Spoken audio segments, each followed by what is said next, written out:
afternoon, sir. Good afternoon. Please Sit take down. a seat. Thank you. So you're Tejeshwar, Yes, ma'am. an impressive name. Thank you, ma'am. What's the meaning of your name? Ma'am, so it is made up of two words, Tej plus Ishwar. So it's like God of the gods. God of the gods. Yes. That spells supremacy. So Yes. do you actually consider yourself God of the gods? Do you have that attitude in you? I'm not sure, ma'am, of the attitude, but yeah, ma'am, I feel I'm confident and I hold that aura around myself. So my friends say that, I am very much jolly person and interactive and I'm very easy to go with kind of a person. Okay. So who named you Tejeshwar? So it was named by my grandfather. Okay. So, and there's a trivia to it. So earlier in my KG school, my name was Tushar. So it was given by my grandfather on the mother's side, and then eventually it got changed to Tejeshwar because of my grandfather from the father's side. Okay. Or maybe you started displaying that aura at such a young age that your grandfather thought, okay, let's name him Tejeshwar. I'm not sure of that, but maybe. Not sure. Okay, I really like the meaning of your name and I love the way you explained it. Tell us something more about yourself, Tejeshwar. So, ma'am, I am from Bhilai, Chhattisgarh. Chhattisgarh is the rice bowl of the country. Like it's known for producing rice, and it's a place where a lot of industries are there, especially steel industry. And interestingly, I did my engineering in metallurgy, which is a hub for all the metallurgy engineers, like the Bhilai steel plant. So growing up, I aspired to be a part of that organization. But once I did my internship in Bhilai steel plant, I realized it's way too difficult. And eventually, I wanted to move to a place where life is more comfortable, and I joined Cognizant. So currently, I'm working with Cognizant as a software developer. And that's how I changed my stream from engineering to software engineering. Okay, Tejeshwar, you told us that Bhilai is famous for rice. Can you name some varieties of rice? Sir, I am not sure of the rice name as such because generally my parents buy and I'm not into those things. So Okay. And what is steel made up of? Which metals? Sir, it's a combination of iron, carbon, chromium. It depends on like what kind of a steel you want to make. Depending on the quantity of carbon, the grade of steel changes. So let's say if you want to make stainless steel, then you have to add chromium and magnesium to it. Okay. And what do we mean by stainless steel? So stainless steel is a type of steel which doesn't get corroded when kept in open. For example, sir, if you leave iron in open, it gets rust, which is nothing but its formation of oxide when it reacts with the air. So when it is like other ingredients are present, for example, carbon and chromium, so it doesn't corrode, and that's what is called stainless steel. Okay. I'm still not able to understand this. I mean, a person like you who knows everything about steel and he has done his engineering. Mm-hmm. Then you went on to work at CTS. Currently you are there at CTS. Why would you leave that and think of pursuing an MBA? अच्छा खासा कमा ले रहे होगे आप. So what's the point? So ma'am, right now I have technical skills. So I know coding, I understand coding, but I think for overall development, I think I need to know marketing and finance, like basic nuances. Let's say if I want to start something of my own, I need to know overall development, like just not only the technical skills, but these skills are much required. And I think MBA can help me to understand these skills over a period of 2 years. As far as I heard, the curriculum is so stringent that you will learn a lot of things and how to manage, because the curriculum is so stringent and that duration is so less. So you get time to explore all these options as well. So that's why I want to change my stream and have a holistic development. So that's I understand the holistic point, but these days when we have the entire world at our fingertips and we have YouTube, we have got numerous courses, why do you need to spend 2 years, that too studying something, laboring after something, when you can just do some specialized courses in, let's say, AI, or let's say you can do how to be a good manager, how to be a good leader. So the YouTube is there for you. Why exactly do you need a campus? This is what my point was. So, ma'am, I believe those are there and those are good ways to learn, but peer-to-peer learning is one of the most important part when I'll be a part of any BE school. So I think that cannot be compared with anything online. Education cannot compete with all those things when you have peer-to-peer learning. So it's not only about the course or the curriculum, but the people from different background will come together and you will learn about their experience, which I feel YouTube cannot provide. Okay, so why do you think that connections and networking is important? How will it help you in long term? Sir, lately what I've seen is a lot of my friends are trying to switch their companies and they are applying through normal LinkedIn and all, but they're not getting the calls. So if you have your connects working at various places, they can use those connections and someone can refer. And once the referral is there, the chances of you getting a call for an interview increases much. Okay. Multiple reasons. I mean, because a company also believe if some internal employee has referred, so probably he or she must be good or at least have that knowledge and they feel is a good fit for the culture and that's why they are referred. So I think connections help a lot when you try to change your stream or change the organization. Okay, now you told us why you need to join this particular place because your prime thing is networking. Right. My point is, why should we take you? Because there are other applicants also. There are so many people. And I'm sure they all look equally good. They all have this nice hairstyle and they have this dazzling smile. They have the determination and courage and everything. Why only you? Try to convince us. Right, ma'am. So I am a South Indian, but born and brought up in Central India and working in, again, South. So now I've seen different cultures. So the kind of experiences which I have, I'll bring that on the table. And the kind of struggles I went through. So, I mean, I've started preparing for the CAT while I was working. So the kind of things I have done. So I think my experience is a bit different. And I think I can contribute in that way. And as I mentioned, my hobby is playing badminton. So according to me, I play somewhat good badminton. So probably I can help my peers with learning that sport. And So who is the national champion of badminton currently? Sir, Pranoy is from India. Like he is in the world rank 9 and he's the current badminton champion in singles. Sir. National or international? Sir, India he's the rank 1. Pranoy is. Okay. And in the world, he is currently ranked 9, sir. Okay, and in girls?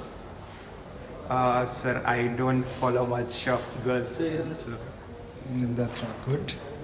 Okay, and you mentioned some struggles. You said that I had the kind of struggles that I have gone through.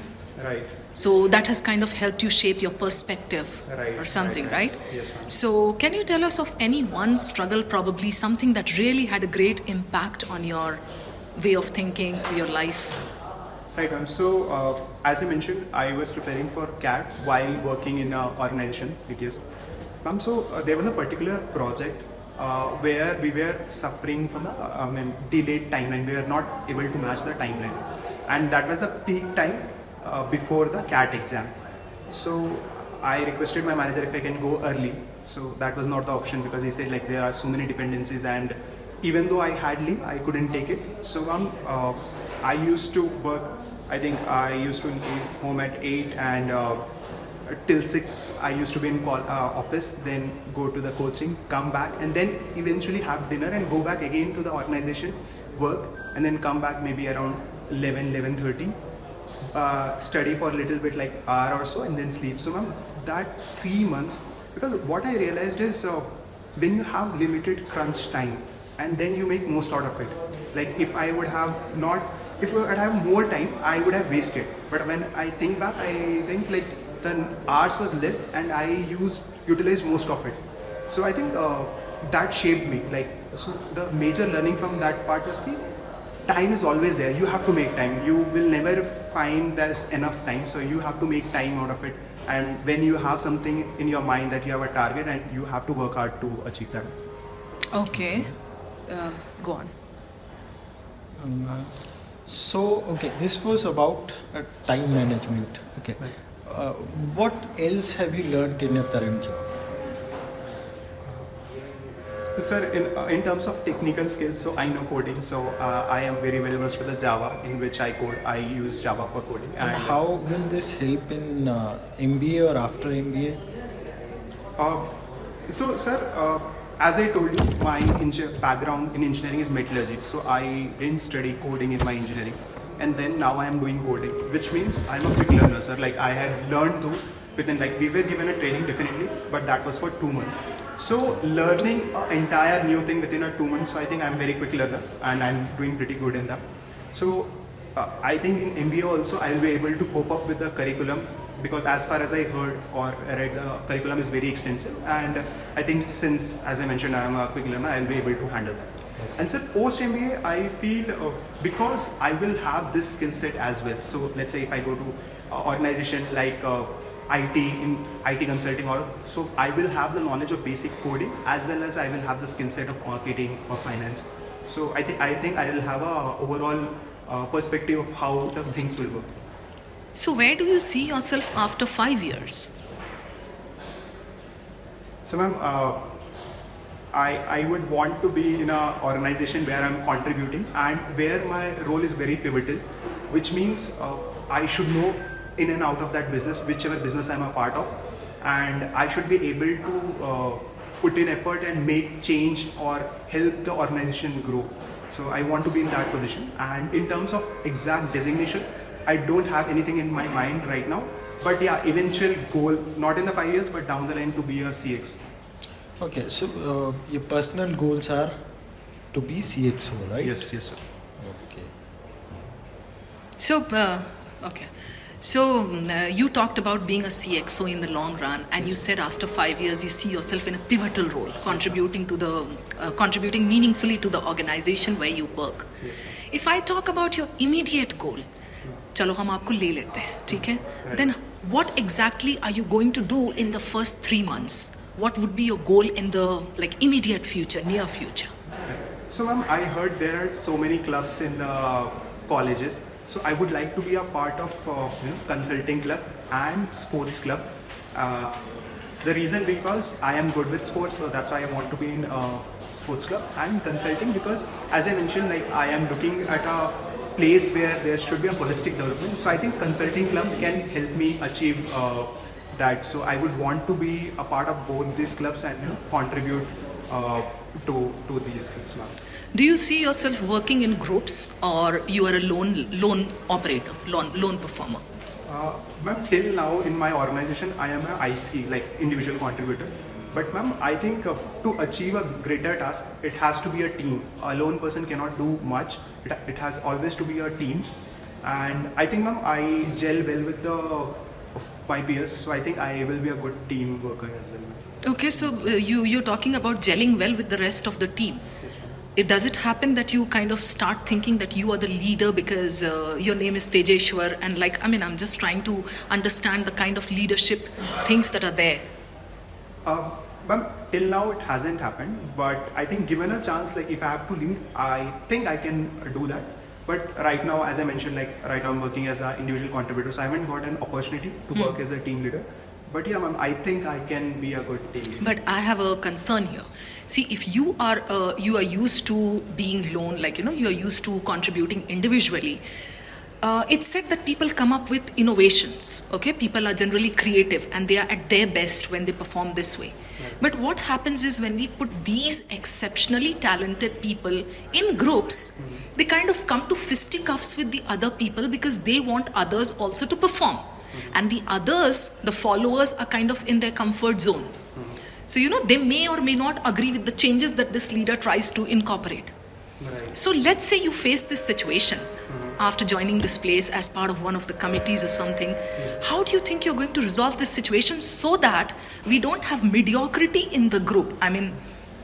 You understood my point, right? Right. If you just leave the group and come out, the result will be mediocrity. The group will continue the way that they are. Right. But if we put you in that group and you have to kind of instill this feeling in them that, okay, you need to come out of the zone, how will you handle this situation?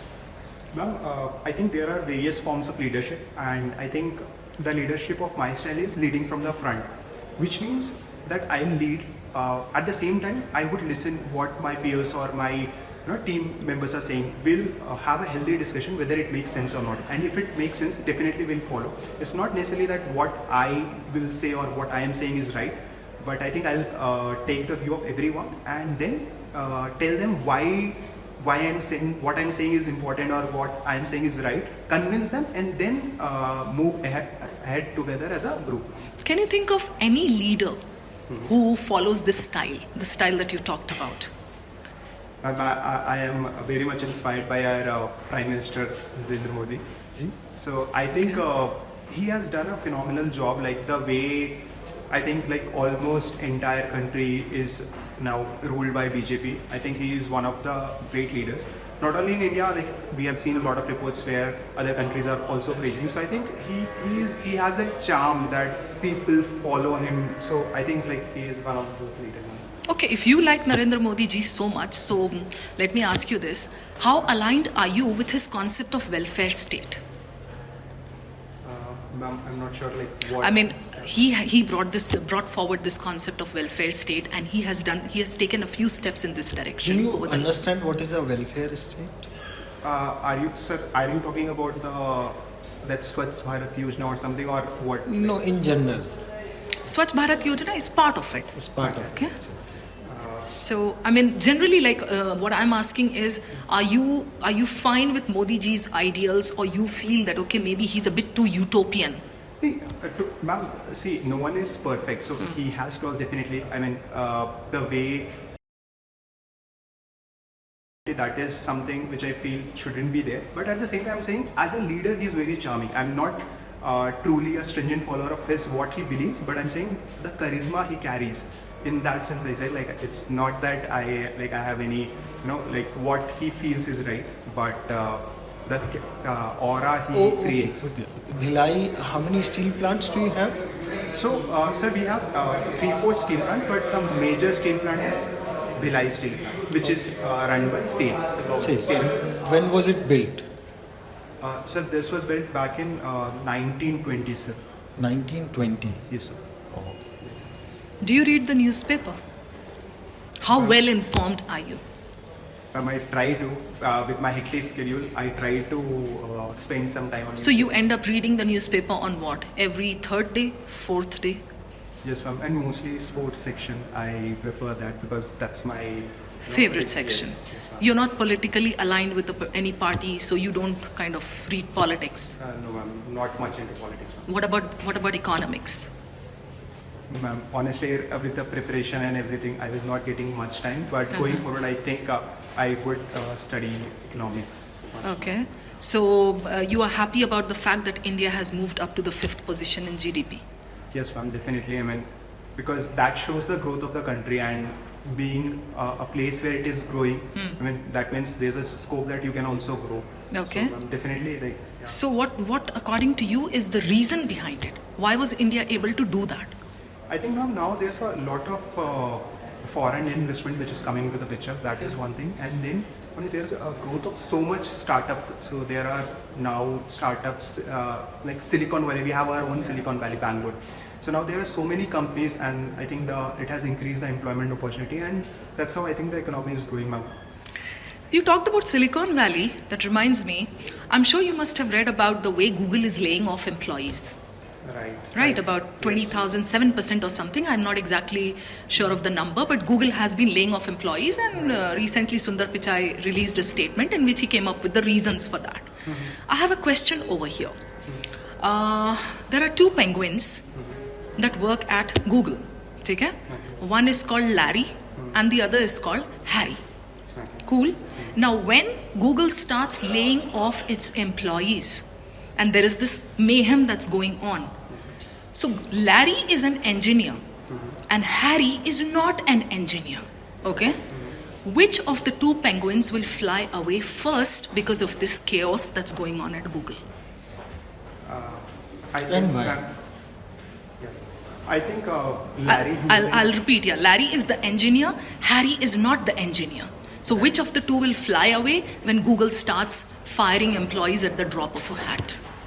I think, ma'am, Larry, the engineer, will go because I think Google is filled with engineers, and and they have a lot of scope also, like they can find a replacement. But on the contrary, because Harry has something which is not technical skill, he has non-technical skill, and now once you build that connect, and depending on what role he is, I believe like if the role is dealing with the people and other stakeholders, so I think Harry will have much more importance in the organization, because he is dealing which is non-technical and cannot be replaceable, because there is now so much AI has, so coding has also become very redundant, like you can use AI to generate codes.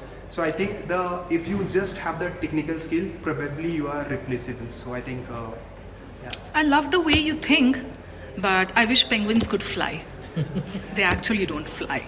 But anyway, I love the way you explained it, and moreover, you were right about the coding thing, because in Google, the ad sales force has laid off so many people because they feel that AI can do their work very easily. The people are replaceable. So, okay, we have talked a lot about these things, but I'm eager to know one thing. Do you have any weakness? So, ma'am, I think as I mentioned earlier, like there was a span when I was working so much, because my CAT exam was there, and also I had to complete my project. So at that time, I think I realized that I am the person who doesn't leave work, and I think sometimes it's necessary. You have to prioritize. I mean, since my work is also important and my exam is also important, I was giving equal importance. But I think looking back now, I think I could have given more weightage to my CAT exam, because I scored 98 only. So I could have scored 99 if I would have given a little more effort there.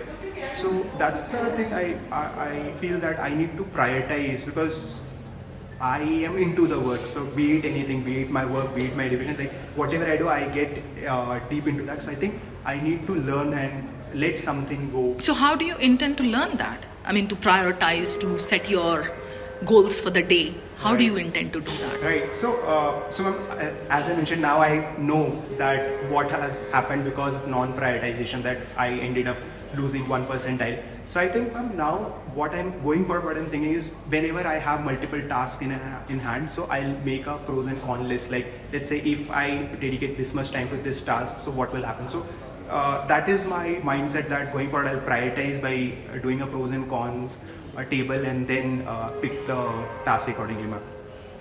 You want to ask something? No. Okay, one last thing. Do you have a plan B in place? I mean, let's say we don't take you. So what are you going to do? Honestly, ma'am, I am very confident that I will get selected. So I don't have a plan B in my mind. But having said that, if I don't get selected, ma'am, I'll prepare again and come back. So was this your first attempt or second? Ma'am, this was my first attempt. Your first attempt. So you plan to come back again? Yes, ma'am. Okay. And you don't believe in plan Bs? Ma'am, because as I mentioned earlier, that I want to be in a B school, and I have my reasons for that. So the target is B school, be it this year, be it next year. So I'll keep on trying till I achieve it, ma'am. Okay. Anything else from your end? That's it. Thank you. I think we are done. And we love the way you took the questions. In the end, is there anything that you would like to ask us? Ma'am, as I mentioned earlier also, that as far as I heard, the curriculum is very stringent. So ma'am, how is a typical day of a student in a B school, ma'am? If you can tell that, that's great. You wake up in the morning and you forget that you're a human being. You get to sleep in the night, and even if you sleep for like 2 to 3 hours, it's going to be like, a blessing for you. Because in the first 3 to 6 months, everyone has to hustle. You just have to forget, you have to come out of your comfort zone, and you have to just burn the midnight oil like crazy. You have to work. That is what I would like to put in a nutshell. So if you are looking forward to joining this institution, you have to let go of everything else and be prepared to slog for the first 6 months. That is what your daily schedule will be like. No outings, no girlfriends, no food, no enjoyment, no masti, no TV, no Netflix. Books, studies, case studies, classes, that's all. Sleep will be a luxury. Yeah, sleep will be a luxury. And after 6 months, I mean, if you slog well in the first 6 months, it will determine how your next 6 months is going to be. Probably next 30 years of your career. Understood. Sure. Thank you so much. Thank It you, was a sir. pleasure Thank you. having you here. Yeah. Thank you. Okay, now the feedback time. Okay, just one feedback. Okay, this candidate was very good, but he could have avoided elaborating the political inclination. Okay, so when he was asked who his favorite politician, right? Politician was, okay, he could have named anybody. We asked him his favorite leader. Okay, so he could have said one name and then no, just stop. That's it. Okay, otherwise he was very good, sorted person. The kind of person I would love to have in my college. Definitely. What you said was right. I mean, the kind of answers that he gave, the way he was able to explain things, that was really good. Overall, it was a great interview experience. I love the crispness of his answers. I love the clarity. So all of you out there, if you're listening to this, you have to maintain this, please. Your answers have to be like really crisp, to the point. They have to be clear, and please maintain eye contact while you are answering. That was one of the best things of this particular candidate. So all in all, it was a great interview. You can rewind, listen to the answers, and help you or yourself prepare your answers around the same lines. Thank you. Unacademy. Let's crack it.